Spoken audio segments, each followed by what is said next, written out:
Welcome to Imperfect Heart, a place for you to join me, Jeff Holden, in conversations, discussions, and dialogue about our hearts and the impact myocardial bridges have on them. We'll talk with healthcare professionals, those in related fields that support our condition, and others just like us with stories of their myocardial bridge experiences.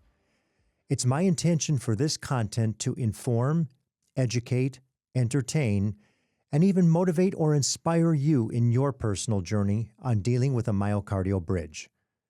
Most importantly is to have you leave each episode with hope, knowing you're not alone and that what you're experiencing is real. The story you're about to hear is remarkable in so many ways. First, the severity of this gentleman's symptoms got down to the necessity for surgery or possibly death, with no time to waste. His journey went over 5,000 miles or more before he finally found, in desperation, his solution. And wait until you hear where. An avid motorcyclist, he's originally from Australia, lives in Portugal, has citizenship in Sweden, sought care in the UK, and is now on his property about 30 miles from Lisbon, welding gates, tending to the land, and riding around the countryside on his motorcycle when he can. We're going to let him share his incredible journey to Pakistan, yes, Pakistan, as he can explain his situation best. Steve Millington, welcome to Imperfect Heart. Thanks, Jeff. Happy to be here. I am so fired up to speak with you for so many reasons. First of all, you have the most heavily accented English of anybody I've spoken with so far, so please bear with me if I ask you to repeat yourself a couple of times, but that Perth Australian accent is one we have not had yet. Yours also is an incredible journey. And while we're familiar with some of the symptoms that you had, we recognize that as people with a condition, but your literal journey, the landmass that you've covered, the places that you've gone to get to your final outcome it's incredible. I mean, I don't know of anybody that's done what you need to do and got to that same point of desperation to where you literally were concerned for your life and had to do something at some point. So that's a heck of a tee up for an episode, I think. Why don't you get us started on a timeline from your first recognition that something was wrong and then the steps that you began to take? Okay. Well, if I'm truly honest, I probably started having my first symptom back in Australia when I was probably around 22. I'd been working and I suddenly got short of breath. Felt like a very heavy pain in my chest. Obviously, I took myself to an emergency room and they said I just had angina. And that was probably, thinking back, probably the first time I ever had any sort of symptom regarding my heart or anything like that. I didn't really get anything after that point. I remember having a little time off afterwards and then just going back to work. Then by the time I met my ex-wife, at university, I was studying psychology, and as things happened, 10 years down the track, I had a son and moved to Sweden, and that was back in 2011. And so moved to Sweden from Australia. You moved to Sweden. Yeah, I went to uni at 27, so I was an adult student. I'd already been working for many years prior, and through that, I met my ex-wife. She was a Swedish international student. At the time, we hooked up, got married, lived in Perth for 10 years. And then when my son was born, we decided to go to Sweden, a little bit better financially and care in a social democracy in Sweden.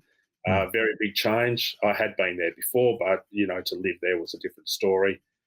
I think around after that, about the first year I got there, I started having very bad pain in the evenings, chest pain.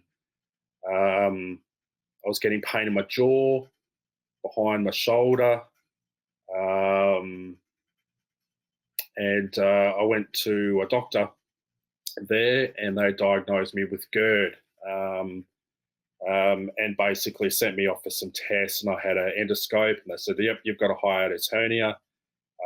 It's a medium-sized one. Take esomeprazole, basically, every day, and that should handle it. If you have an attack or any sort of major symptoms, um, basically, just take a few more of them, and that should cover it."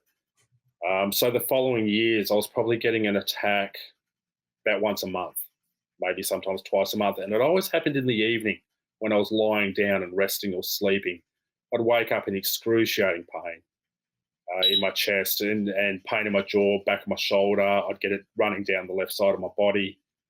And I'd just munch these tablets, and really nothing was working. But because I'd been told what it was, or what I thought it was to be, I just endured that for many, many years.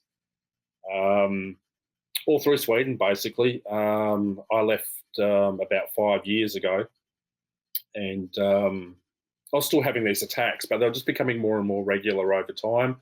And I started getting them during the day while I was at work as well. And they would last anywhere from 10 minutes to an hour. And I just pushed through. I'd take the tablets. I was using vinegar and bicarb soda and you name it to try and get these things to stop. Never bothered going to the ER. There was a couple of occasions in Sweden where I thought I needed to go, but I just managed just to grin and bear it. And then once I obviously got divorced and met my new partner, Kim, and if it wasn't for Kim, I wouldn't be here. But we ended up going to the UK because we had some things to do down there first on our way to Portugal. And I started getting very, very bad dizzy spells, vertigo. And that was really the first sign that something was new from what I'd been experiencing before. And it was very regular. I was starting to get a lot more attacks, and I was starting to get vertigo with it. They basically gave me tablets for vertigo in the UK. And we were there for about 6 months, and on and off. I'd have a week or two where I was feeling fine, and then I'd get another big attack, usually in the evening, doing nothing, going to bed, 10:30, 11, and 1 o'clock waking up in excruciating pain, and just believing that it was GERD. How old are you at this point, Steve? Because this is, you say 4 or 5 years ago?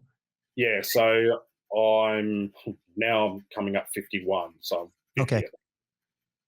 So, yeah, this I would have been, I would have been 47 at that point. Okay. So, so eventually we finished up in the UK and we drove down to Portugal. We had 2 cats with us, and that's why we were driving everywhere from Sweden to the UK and then down to Portugal. And I was still having the attacks for the first couple of months. We were staying in an Airbnb while we were looking for a property down here. And we got into our property the year I had the surgery, so 2022. And everything was going as normal. I was still getting the attacks. And then one evening in end of May, so we'd only been in the house for a few months and been working pretty much on the property. One evening I had such a really massive attack, and I had some painful ones before, but this one actually launched into a TIA and gave me a transient ischemic stroke, basically, attack. Oh, boy. We had the, obviously, ambulances, and we have fire brigade that comes with the ambulances as well. So I had 4 pretty much paramedics and a doctor from the hospital here. And while they were monitoring me, they actually saw me have the TIA. So basically I couldn't speak. I couldn't communicate. I could hear what they were saying. Just every time I tried to speak, nothing happened. And they just noticed the whole left side of my body just droop, basically. And that was the first time I heard the word TIA used. I didn't know what it was. So obviously they took me into the hospital and put me in a coronary care unit for a week, and gave me a CT, and saw that I'd had a something go into my brain that was dissolving, and after about 24 hours, I got my speech back and movement again.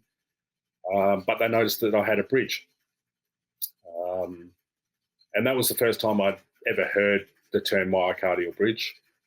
And they were all very excited.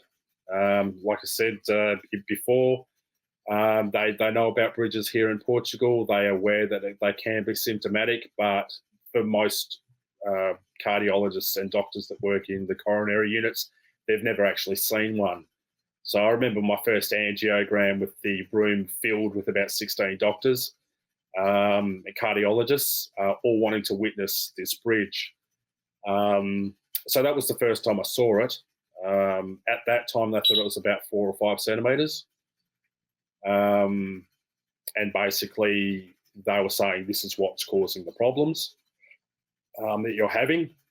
It's not your GERD. Your GERD doesn't give you the jaw pain. It doesn't give you this experience. It is, again, on a nerve that can give you sort of heart attack-like symptoms, but they were dead certain at this point in my local hospital that that wasn't the case. They released me after about a week, and I saw my local GP and then another cardiologist, and they put me on nitro patches and a beta blocker, and I was fine for 2 days. And then I ended up back in the ER again with another massive attack. I didn't get the TIA this time, but just the excruciating pain in my chest, in my jaw. And this went on for a couple of weeks, going in and out. Every couple of days I was back in this same ER ward. And even though the cardiology department knew what was going on, back then the ER and the cardio section at this particular hospital, the records weren't linked. So I was getting a lot of, let's say, arrogant interns, new doctors, thinking they knew what was going on and going, oh, no, it can't be this, no. And I'm going, just talk to my cardiologist. Is he? Oh, no, I don't need to call him. You don't tell me how to doctor. So that was the start of the gaslighting. I ended up being referred to the heart hospital here in Lisbon. It's about a couple of hours away, where I spent a month. In the hospital? In the hospital. Wow. Every test under the sun for a month. They stabilised me. They told me I needed an unroofing surgery, and that was the first time I heard the term unroofing, and that was here in Portugal. So I'm thinking, okay, this is not good. You know, I'm 48 years old, and basically we're talking heart surgery. So I was pretty scared at the time, and the team sort of met. And then they came back and went, unfortunately, none of the doctors want to take the risk on unroofing you. Wow. None of them have the experience of doing it. Theoretically, they know what to do. Practically, none of them want to touch you. They believe that it was a 50-50 chance of me getting off the table. And as we found out later, that these sort of countries in Europe require good statistics from the European Union to get their medical funding through. So they didn't want to have a guy like me who was a European citizen that was only a resident here taking up those resources. So they basically signed me off as fine and kicked me out. I ended up going back home. Meanwhile, for that month, my partner Kim came across the Facebook group for Myocardial Bridge, and had been talking to the admins there and doing a lot of the research.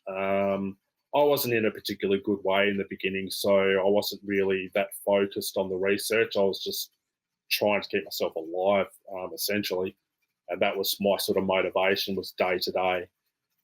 I got back home, and within a day I was back at the local ER again, with them going, look, you know, from what we've read on your records here, there's nothing we can do for you. You're a Swedish citizen. We suggest that you go to Sweden and see if they can do anything for you, because the medication's not working for you. We're sort of keep upping it, and you're not really getting any relief. So we just decided on the spur of the moment to pack up the cats, jump in the car, and we drove to Sweden. Took us 4.5 days to drive from Portugal up to Sweden. I was doing some of the driving where I could when I was feeling okay, and when I wasn't, I was just sleeping. We made it to Sweden, and we got to a hospital in Stockholm, and then just got gaslighted by the head of cardiology with the whole story that we all hear, that bridges don't cause symptoms and they're benign, and I've been doing this for 30 years and I know it all about it. He wanted to put some sort of pacing device in my chest, and from what Kim had learned just from the bridge page, that wasn't going to happen, so we just refused. I spent a week there, and with that's through the page we heard about Dr. Niger in the UK with his dobutamine cath test. And basically, we weren't getting any traction seeing GPs or anything like that. By that point, I was on oxycodone for the pain. The attacks were intense, to say the least. Cold sweats, excruciating pain, couldn't breathe. Just felt like I was going to die for 2 hours. And even in Sweden, I was, going in by ambulance and just being booted out after a day because the standard tests were coming back normal. So we took 2 days and we drove down to the UK. We booked a consult with Niger. It took about 2 weeks. I went to Hammersmith Hospital there and had the test done. Nigel was good. He understood that the bridge was an issue. But when he wrote his report, it didn't really translate to what he was saying to me. We found out later that he said that he didn't want to put anything in writing because he had his own reputation to think about in the profession. And even though he was one of 3 guys that actually invented the dobutamine cath to check that it was symptomatic, it wasn't very well accepted within the medical industry, bridges being symptomatic. So he had to be very careful how he worded reports.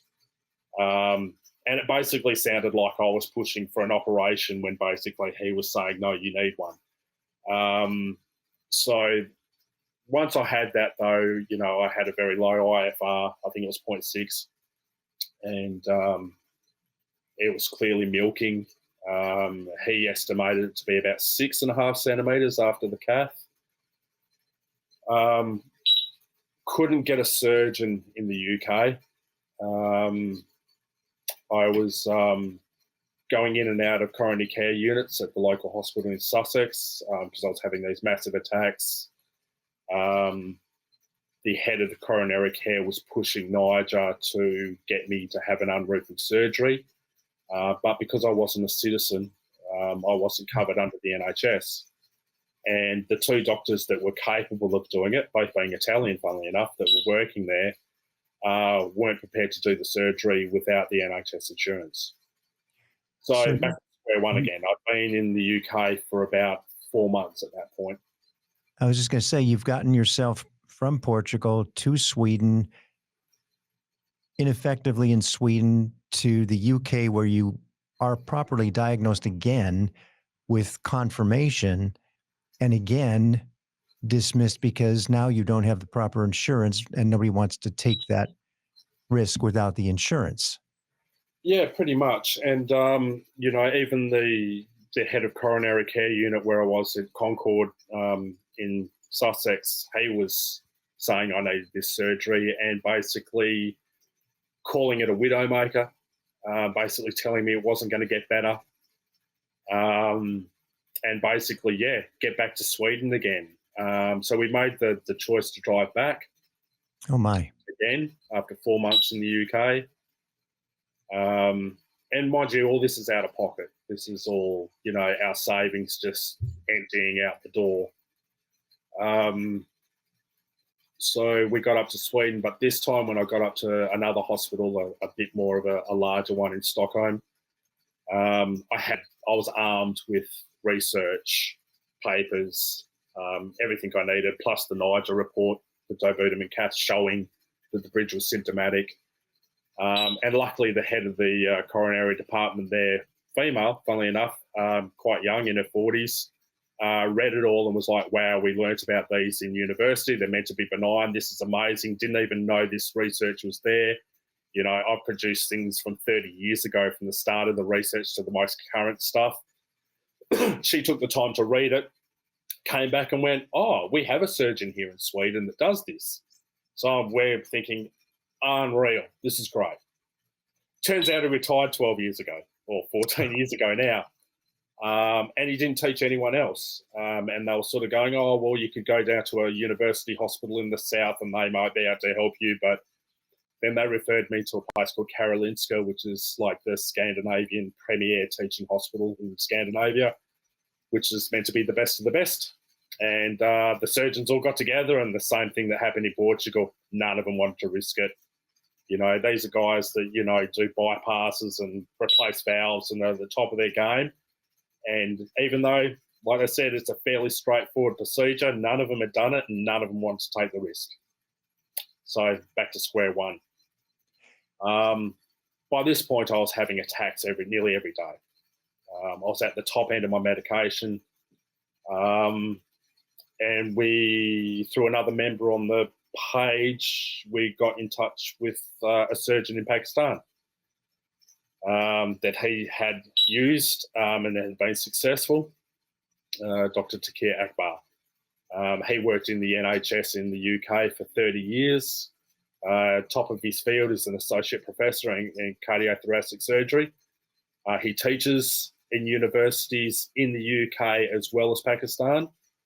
And he's been unroofing for now nearly 13 years. He's done about 100 procedures on this and been very successful. So we got a hold of him, got his number and booked an appointment and paid our €50 and sent him the video that we had of the CTs and everything else and reports. And I remember sending it to him one day and he rang me that afternoon. And I was on the highway. We had to pull over and have a WhatsApp chat with him video. And he basically turned around to me and he said, I'll never forget, he said, basically, he says, you've got months before this thing kills you. He says, if it doesn't kill you, the medication will. He says, you're up the top end of all the medication. And he says, and that's hurting your liver and your kidneys. So if this doesn't kill you, you'll get renal failure and that'll kill you. You need to get here now. And that scared the crap out of me, to be honest. You know, it's one thing knowing you've got a bridge that can possibly kill you from the research, but being told that the medication's poisoning you at those levels, that was a bit of a freak out. So he sent all the appropriate paperwork through. We got visas through immigration, and within about 12 days, we were on a flight to Pakistan, to Islamabad. Knowing full well that there was attempts on Imran Khan's life at the time, the old cricket player who was the president for corruption, you know, meant to be the terrorist capital of the world. But realistically, it was our only option of actually coming across a surgeon that could actually do the work properly and have the experience. I spent a little bit of time checking him out and his references, and he was who he said he claimed to be. So at the end of the day, you're going in for a heart surgery, so you really got to check out your surgeon. Yeah, and you're doing it in such an unfamiliar space, a really, really foreign country, even though you're Australian, Swedish citizen, Portugal resident, ending up in Pakistan for his surgery. But my goodness, what a journey. And to finally find somebody at the end of your rope, you were basically in trouble. Big trouble. And I didn't really think about that part of it at the time. It was more, I really need to get this surgery as quick as I can. I'm just tired of munching oxycodone and painkillers and everything else, trying to control a situation that's beyond my control and being in so much pain. So we flew in on the 2nd in the evening, went straight to a place called Medicaid, private hospital, heart hospital in Islamabad. And by midday the next day, I was in surgery. Wow.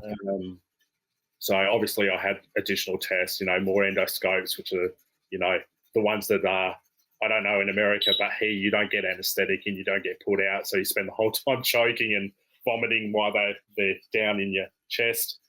so they're not much fun at all. X-rays, CTs. So I had all the tests redone when I got from 5 o'clock in the afternoon.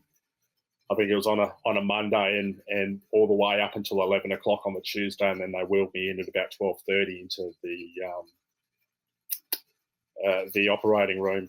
And I want to have you address something, because when we spoke earlier, one of the things that you said that really struck me was you get to Pakistan and externally, the facades, the buildings, the town are everything that you expected. It was a little rough. Yeah, it's you can still see the blast holes from the wars that they've had there in some of the old town. A lot of it's been rebuilt, so it's very modern these days. But when you come out of the airport, you sort of come through the old section, and it just looks like war torn. Mm-hmm. The military still has a very heavy presence there. I remember on the way out after the surgery seeing an armoured personnel carrier with a guy clasping onto a 50 cal machine gun on the top in full military gear near the airport, and that sort of freaked me out a little bit. And your general police are carrying automatic weapons, and they look like paramilitary. So that's a little bit scary from that point of view, because I'd seen it before, like being through Indonesia and stuff like that. They're very similar. But I guess, you've got all this sort of propaganda in the back of your mind from what Western sort of media tells you about Pakistan. I can tell you right now, the people are lovely. It's very safe. It is a Muslim country, and it's sort of nice in a way because there is no drinking. So there's no alcohol abuse or drunkards running around or anything like that. You do stand out a bit because you're white, of course, but people are very lovely and very helpful, and they'll go out of their way to help you. I never once felt threatened or worried being in Pakistan. We're walking around during the day, not a problem, taking Uber rides here and there, and doing other things after the surgery. So even Kim was saying, of course she didn't walk around at night. When I was able to, we went out in the evenings and walked around, but being female is a little bit different when you're in a Muslim country. So, but it wasn't the scary place that I'd been led to believe with the media. And you had quite a surprise when you got to the inside of the hospital in terms of... The hospital was fairly new. It was like a 4-story building, quite a new building. And I had a VIP room, which was, it was massive. It had a full dining table in it and a big lounge and big screen TV and a hospital bed into one corner. And this thing was huge. It was the size of a small apartment. So, the service and level of care was spectacular. But yeah, I was worried, I didn't know what I was expecting. And when they wheeled me into the theatre, it was state of the art. And it really did calm me down straight away. All those nerves sort of creeping in of basically, am I coming into some sort of third world type theatre with old instruments and, valve machines and stuff? No, it wasn't. It was all LCD, LED lighting. It was like anything you'd probably see on, I don't know, a show like The Resident or something like that, and it really did calm me right down because I was like, okay, this is legit. So, the care was really, really good. And part of the decision is, not only is this somebody who will do the unroofing procedure, which you were struggling to find anywhere in Europe, but now you're broke. You've been bleeding cash. You had to find a way to pay for this as well. And I think that's an important part of this story, is that it's significantly less expensive having it done in Pakistan. You've got your airfare there and your hotel expense, but the surgery itself is night and day by comparison to anything anywhere else that we've heard of. Yeah, it cost me, I think it was all up with the additional medications and stuff that I needed, about 1.4 million Pakistan rupiah. So Which I think it was into what? It was around €4,500. So quite inexpensive. Yes. For a full open heart surgery. And you're here telling us the story, which means Yeah, it was productive and it was successful. And this definitely. was in December of 2022, correct? Yeah, that was 3rd December. Amazing. And so you get out, you get home, you heal your sternotomy. How are you today? Yeah, pretty good. Still, I had a few niggling factors afterwards. I had, turns out, I had a allergic reaction to the sternal wires. Oh, I had one snap on me actually on the top of my sternum. That sort of, I could feel it sticking through, being a bit pointy. So I ended up getting a chest X-ray, telling the cardiothoracic team that I'm still in quite a lot of pain 6 months after. My partner's a physio, so after 3 months, she wasn't giving me much slack as far as cardiac rehab was concerned, and basically telling me that I shouldn't be in this pain and you shouldn't need medication and I should all be good. And it was causing a lot of problems. And we ended up going to another hospital, cardiothoracic in Lisbon, because there's a number of them there. And I saw the team there, and they went, "Oh, a lot of people have allergies to the wires." And they took some X-rays, and they went, "Yep, we can see the inflammation there. You're one of the unlucky ones." And I'm like, going, "These are titanium wires, apparently." Is what I was told was going to go in. They actually put in surgical steel at the time, because for whatever reason the surgeon made that call, and obviously there's nickel in those. So that was I've got a looks like I've got a bit of a nickel allergy, and the whole thing was just inflamed the entire time. So as much as the initial symptoms from the bridge had all stopped, I still had really intense pain on the surgical site. So almost a year to the day, last year, the year before last, in 2023 in December, I had all the wires out.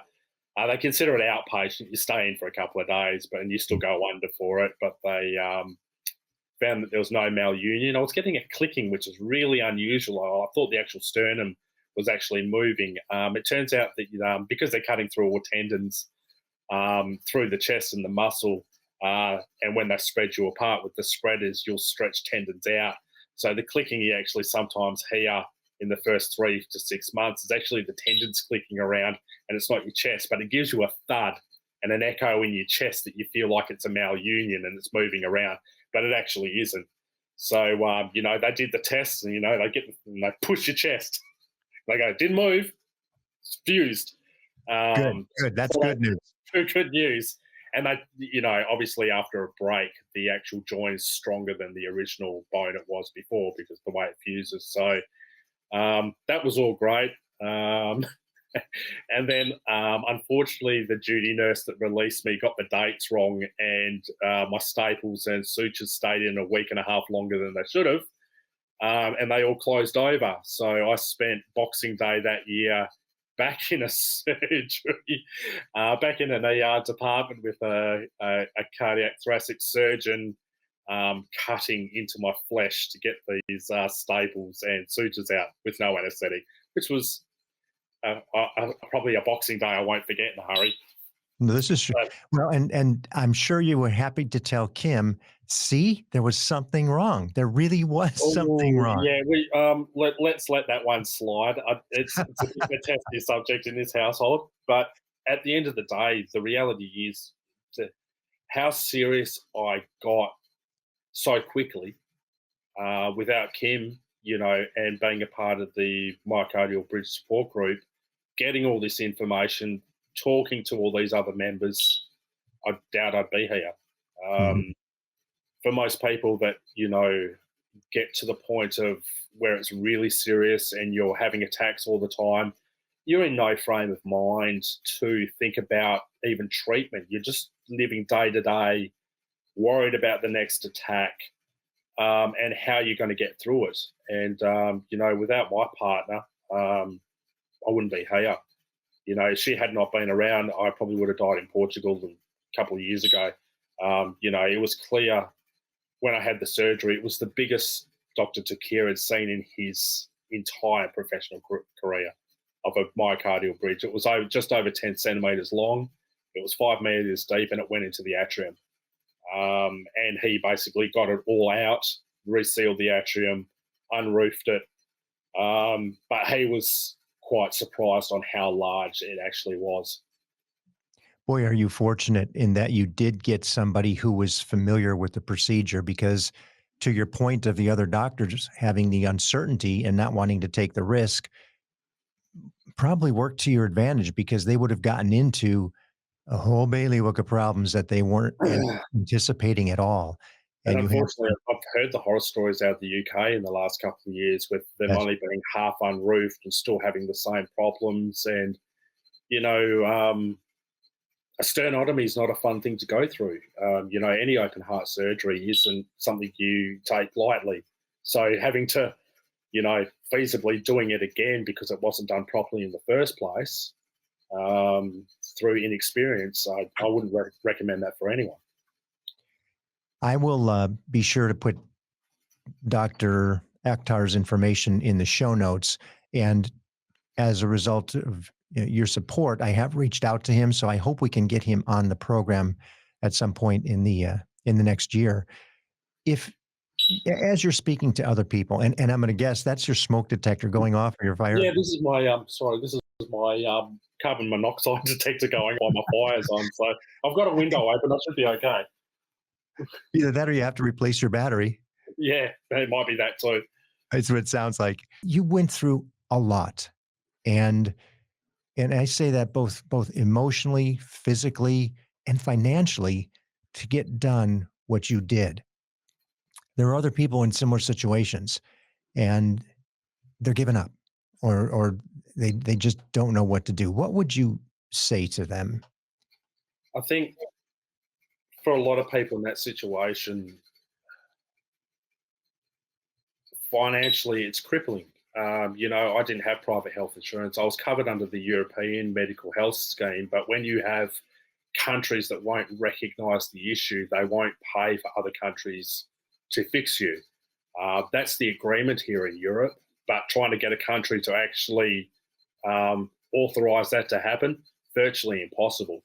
And that's where I was stuck. So we had sold a property and we had something left over, and that's sort of what got me able to do what I did. But it's not like we were flying around just spending money willy-nilly.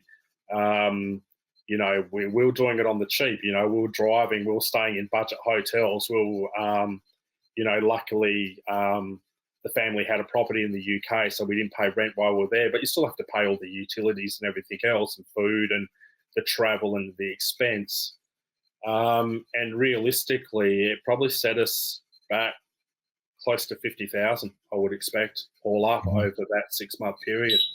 And it's very easy because you're not watching it as much. We were very lucky that we had, some finances behind us.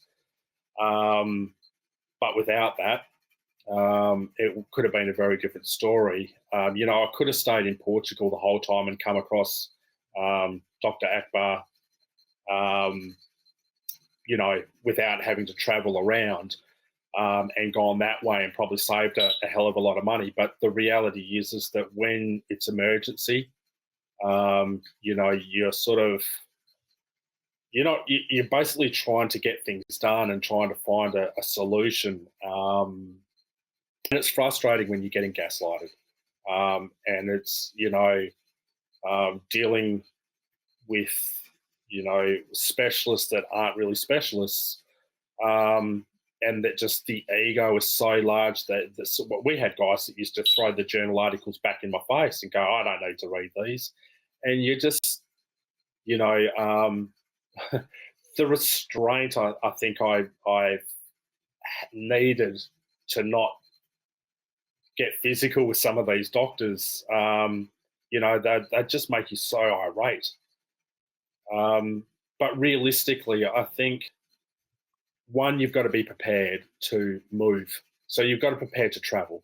So if you're not getting the right answers, and I try and be as supportive as I can on the page, but the reality is, look at the webpage for Myocardial Bridge. You have to read the research. You can't just sit there and keep asking the same questions that everyone's asked, because the answers are there on the webpage of support group. There's an actual internet page for myocardialbridge.net, and I've spent time on there putting stuff together. The administrators have put research in there, frequently asked questions. So I think if you've been diagnosed, your first point, if you've found the support pages, go to the web page and read everything that's on there, because a lot of your basic questions you can get answered within 30 minutes of reading frequently asked questions. And I think you need to arm yourself, and you've got to become your own advocate. And you've got to understand that you know the information, because everything there is actually research article generated and from people that have done it. So when you get a cardiologist that goes, oh, no, I think you need a bypass, or we'll put a stent in it, don't do that. Or basically give you some sort of weird explanation of what's going on, or say it's GERD.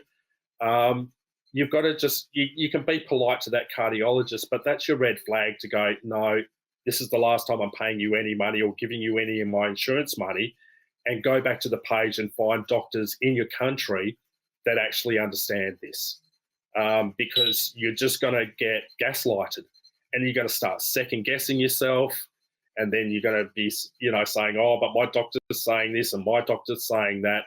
The reality is I think since everyone got the so-called immunisation, this particular condition has come to light. Like mine, my big event happened 4 months after my second shot. So prior to then, yes, I was having attacks, but what brought it all to a head, I'm pretty certain, is from that.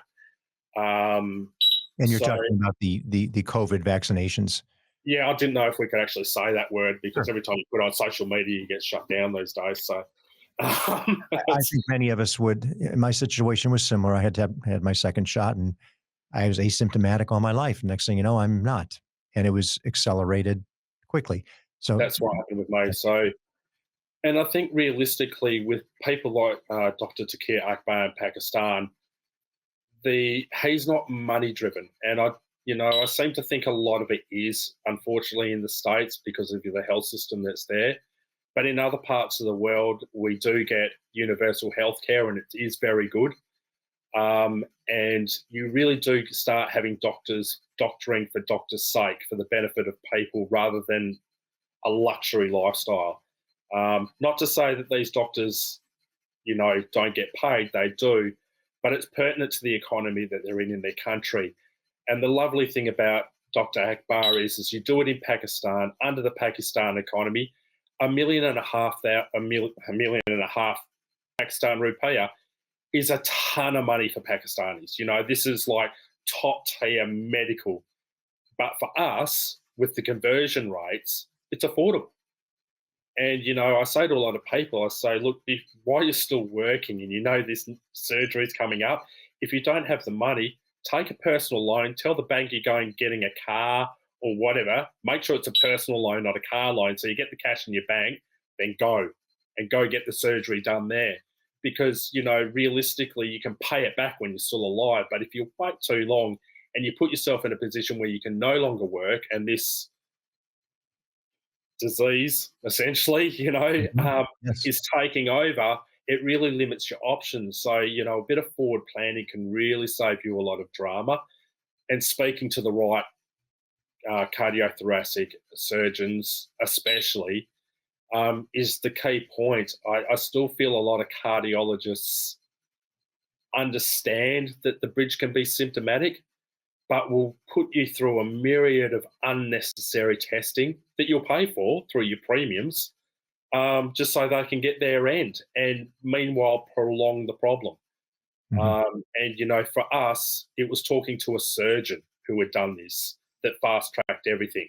Prior to that, it was just, yes, we understand, no, we can't do anything. But we will put you through a myriad of tests and charge you for it. And I just feel that that's just a waste of time and energy. I think once you've got a bridge, shortness of breath, chest pain, shoulder pain, back pain, pins and needles in the hands and the legs, pain in your jaw, all your classic myocardial infarction signs, and you're going to the ER and they're going, yeah, ECG's the same and the EKG's fine and everything's normal. this is your cue to go, right, this is the bridge, because the bridges don't show up on these tests. So if basically they're saying, yeah, your troponins haven't risen, you're basically fine, it's all in your head. This is that at that point you need to go, right, need to find a surgeon. Need to find a surgeon To in your point, myocardial bridge.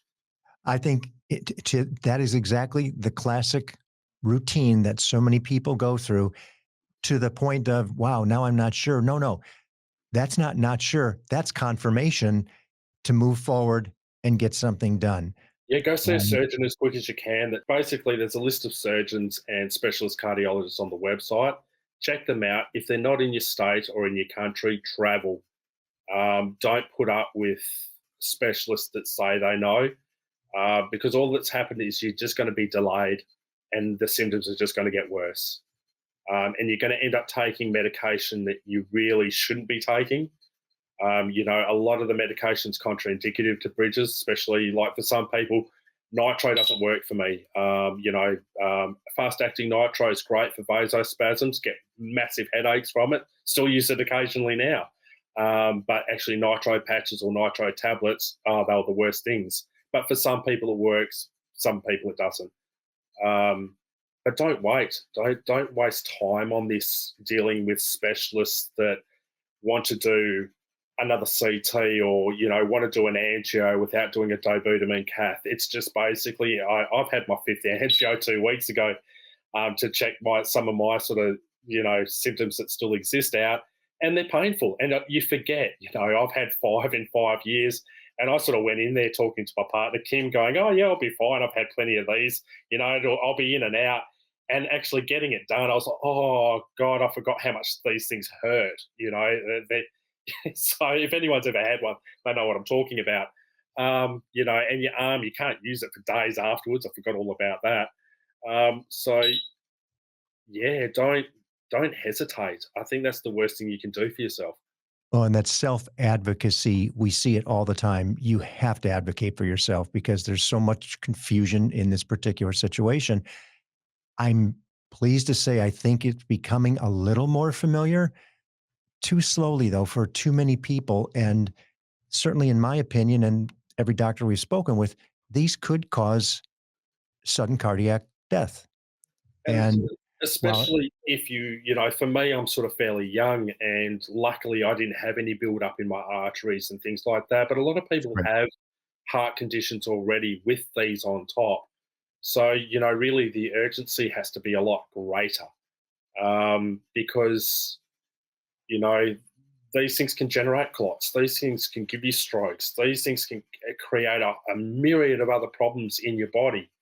And this is starting to be noticed now. I was lucky, but the TI I had, the transit ischemic attack I had, that was a bit of plaque breaking off at the bend at the start of the actual the bridge. And that's the only place I had plaque in my heart. Was that it's quite normal as it kinks off to the side, you get a build up of plaque in there.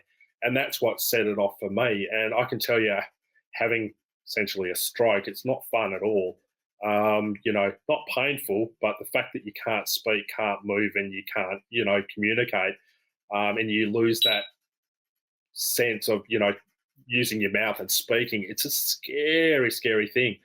sure. Um, and to be honest, it's going to get worse.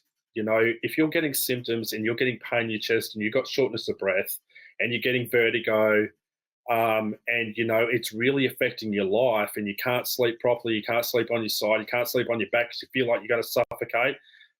It's already begun. It's not getting better. For the majority of people it doesn't, it just gets worse over time. Mine, was very rapid. For other people it can move slowly, but I don't know anyone that's even on medication now that's managing it. Even the comments I'm reading today, people are still saying it's getting worse, it's getting more regular. I'm managing, but I can't exercise anymore, and I have to go to part time, and I'm not sleeping well. And the reality is that it doesn't get better until it's fixed.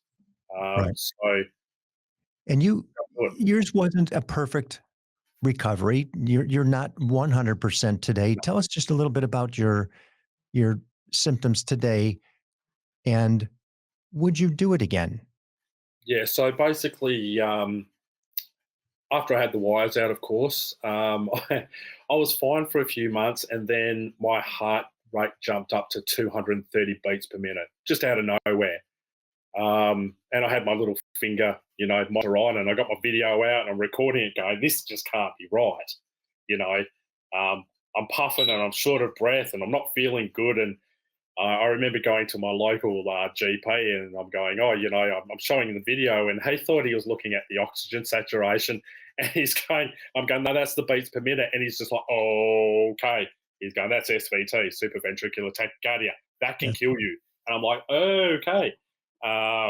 So yes, I have that. I was still getting a bit dizzy and short of breath from time to time, just out of the blue. Saw a electrophysiologist, and they are a cardiologist that specialise in the electrical impulses in your heart. Wore a halter last March for a week, picked up an arrhythmia, and they're no fun either when you have one of them. But it's very intermittent. It doesn't happen very often. It only happened the once in the 7 days. So I take nebivolol, beta blocker. They're 5 milligram, but I halve them. I take a half of that. So in the morning, I take a 30 milligram calcium channel blocker. That basically just keeps my arteries open nice. My blood beats per minute are down low, usually under the 100 quite comfortably, control the SVT. And I was still getting dizziness and shortness of breath, just occasionally, usually while driving. And it turns out that when you're driving, there's a little bit of stress, even though I've been driving the best part of my life. You concentrate. And, out here in Portugal, they don't tend to stay on their side of the road. So there's a little bit of stress driving in the countryside here. So I was having these little bit of attacks, dizzy, really fighting to stay consciousness and getting a bit of short of breath. So I had an angiogram 2 weeks ago, and they checked everything out. So anatomically, everything is fine. But what the electrophysiologist said and the head cardiologist here are saying that basically once you cut into the heart, you cut through those neural pathways, electrical pathways, there's going to be something. And that's the reality of open heart surgery. And that's, from getting a bypass to getting a valve done. Essentially, once a blood goes into your heart, they say they're about 75% aware of the electrical anatomy of the heart. They're not quite fully mapped it yet. So they understand that basically, with heart surgeries, the likelihood of getting, some sort of a tachycardia is pretty normal. And what I'm finding is that basically they feel that after the heart surgery, even though the surgery site's fine, it's still unroofed, everything is working fine, all my vessels are clear, I don't have any narrowed arteries, I don't have endothelial dysfunction, there's still a problem with a vasospasm going on in there. They believe it's coming from a section of the heart around where the surgery site was, not from the site itself. And it's to do with the electrical pathways, probably from the arrhythmia.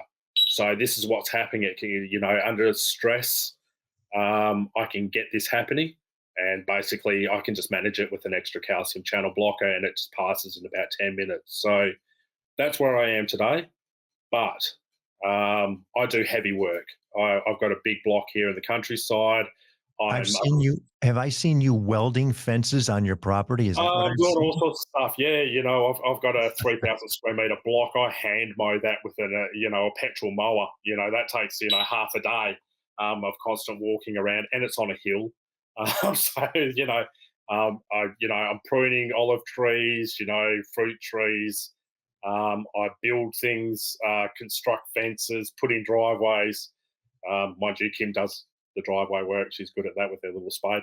But yeah, no, I'm able to do that. The thing that you come out with is that you can get a bit of fatigue, I found as well. So I don't, I'm older too. I don't have the energy of a 20-year-old, and that's the problem. My brain's 20, my body's 50. You've got to obviously try and manage your energy. But my energy's returned. I can do heavy work, but it's obviously a bit more limited.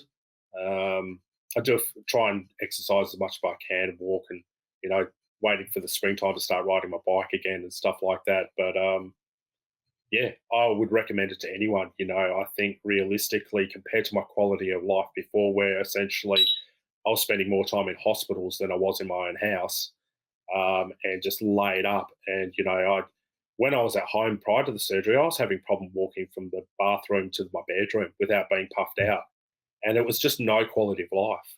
And I was lucky that I got the surgery before I was bedridden, because that's where I was heading. So Hmm. yeah, I think realistically, I don't know anyone who's had a proper full unroofing that would say they wouldn't do it again. I understand people have been half unroofed and they're going, it didn't really work for me. But you've got to keep that in mind that if the surgeon doesn't unroof it properly, you only need a centimetre of that or less that's still not unroofed and the symptoms will remain. And I think that's what the research is going now, is that you've got to unroof the entire thing. Um, so I think you've also got to be careful around robotic surgery as well, because from what I'm reading and what I've heard from people who have had it, um, you know, if they don't unroof it properly because they don't have access, you've got to be wary of that as well, and something to keep in mind. And yes, sternotomy is pretty invasive. They do open you up like a crab, but at the same time, that's full access. I was on bypass. I got pump head for 6 months. I had the worst memory you've ever seen. It caused countless arguments in this house. To the point where my partner almost left me because I was adamant that I could remember, and I couldn't remember anything. Um, you know, and beware of statins; they do that to you as well. I don't take statins. Too much research on them as well. So you're always going to have that little bit of a downside, but I think you've got to do it, and not wait. Um, you know, beg, borrow, steal if you need the money. Sell your car. Do whatever you need to do, because I think the alternative is just going to you get to a point where you're stuck, and then suddenly you don't have those resources at your disposal to be able to count on to get it fixed. So I know people have gone to Greece. Great, if that's what you want to do, and go spend 50,000 euros, be my guest. But Pakistan's the top of my list, and we've even discussed it here that if I ever needed another surgery, I'd go straight back to Pakistan. I wouldn't even think about it. But I was like everyone, when you're looking at the cost of it and they're going, oh, it's, $5,000-6,000 to get an open heart surgery, your natural instinct is to go, yeah, no, it's like going down to Mexico and, am I going to lose a kidney while I'm down there, and those sort of things go through your mind. Luckily, it was legit, but, realistically, if you've got to pay, you've got to pay. And I think the quicker you accept that, the better. Um, that's my recommendation. Well, and you've now given us the example. You are a living example of it. You've done it, and there are people in similar situations where it is their last resort. They are not going to get unroofed in any other way unless they do this, and the consequences of not getting unroofed, we know, could be dire. So I think it's important that we've now explained and shared, and you've demonstrated. Here we are speaking with you, Yeah, somebody who's done it. What an amazing amount of courage to say, I don't have an option. I'm going to do it. And here we go. And, the path and the circuitous route you took to get to where I mean, literally you took it because you drove most of it to end up where you needed to end up. Although of course you flew to Pakistan, but everybody's journey is different. And you explaining yours to an end result that is more than satisfactory is something I think so many people need to hear. And it's that we all know we get to that point of desperation of, am I going to live here? This thing going to kill me? It's horrible. Nobody's giving me the proper diagnosis. And the answer is do not give up, keep going. There's a solution someplace for everybody. yeah, And I think you've given us one now that we really haven't talked about much. And I can't tell you how much I appreciate you sharing that story for the benefit of all those people who now, including those people who are in the Middle East, where it's a yeah. different story for them. It's easier and access is a lot easier. So, Steve, thank you so much from the bottom of my imperfect heart for sharing the story and for your time today. Great, thank you. Thank you for listening to Imperfect Heart. It's my hope that this information helped in some way to improve your situation or will help you better understand this condition. More importantly, that it gives you hope through stories that there is help and you most certainly are not alone. If you've been diagnosed with a myocardial bridge, please be sure to join the private Facebook group, Myocardial Bridge Support Group. For more information about our program or to reach me directly, visit the website, myimperfectheart.com. If you like what you heard today, please give a positive review, thumbs up, high five, or whatever your app likes. And be sure to share with everyone important to you so they understand what it is you're dealing with. Please subscribe as well. Welcome each day with gratitude and positivity.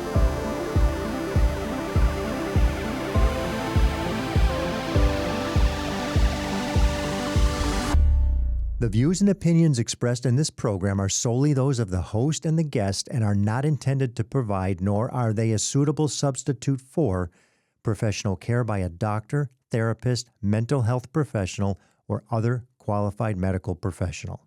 Imperfect Heart is a production of Hear Me Now Studio.